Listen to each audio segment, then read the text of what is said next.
thank you for giving me this opportunity, sir, to contribute my quota with the very elaborate contribution given by distinguished colleagues. I pray that God will give me the wisdom to add value to the quality of the debate.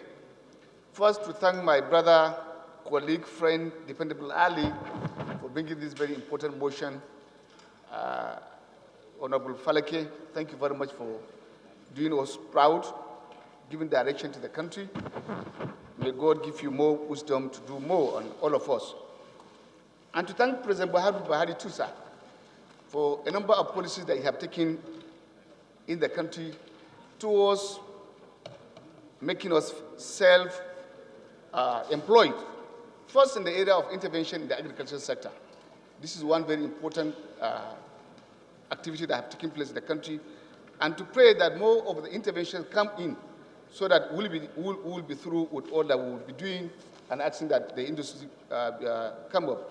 Even if the industries come up and you do not have the right quality of items, for instance, in the textile industry, you need to revitalize the agricultural sector, particularly in the cotton area of production, for it to be viable. Otherwise, we will have a moribund company again sitting without production. So these are areas that when the committee comes to sit, they should look at what area to help so that the relevant company can have a source of raw material that will make it workable. Mr. Speaker, respected colleagues, I want to say that what is happening in the sub-region, not even here, is something that we should all be worried and concerned with. And that so long our youth are not gainfully employed and have something doing, we can never have security in this country. Part of what we are being faced with in the insecurity sector is because they say an idle mind is a devil's workshop. And the next thing you will have is agitation. Even where things are not supposed to happen, you have reactions from the public. And I want to say with very big loud voice, what God has said, that one day we'll all be sacked, is true. We may all be sacked because of the precarious situation in the country. Mr. Speaker, respected colleagues, if you go to the employment sector, what is happening today, and I have never seen, and it will never happen, it cannot work.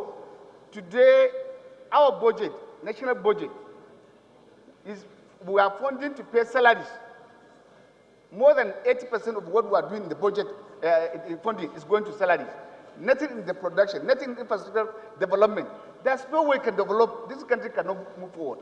And so we must come to reality and to terms. It's unfortunate where I'm just coming from.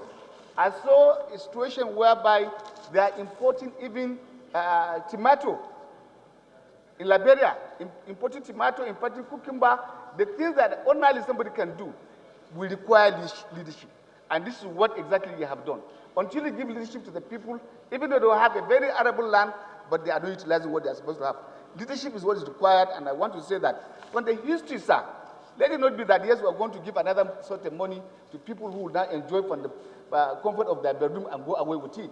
What has happened in the recapitalization of the banks is something that we should be worried about, so that we put a caution, not for a repeat of this. I'm happy that of recent I have the federal government talking about AMCOM to go out and recover those money for us. And if these monies are recovered, these are the areas that could also be channeled for it to work out. And Mr. Speaker, like the professor mentioned, when bailout was given to the aviation industry, what they did was to take the money and go outside the country and buy houses. Not even in Nigeria. So these are areas that we should also be cautious. We should have institutional memory. We should not forget about what has happened, including the last bailout that was given to some governors.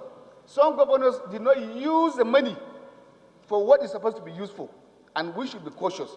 Mr. Speaker, distinguished colleagues, in my own thinking, I support it 100%, but when it comes to giving out the money, I don't want to say we should give out physical cash to people.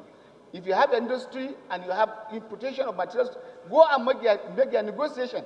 By the time you finish, let government be involved through the central bank and whatever policy to transfer the money directly and buy the items. You now have that one. That will be another security that will guarantee. The special colleagues, distinguished members, the day is well spent. I want to say thank you for giving me the opportunity, and may God bless. Thank you, sir.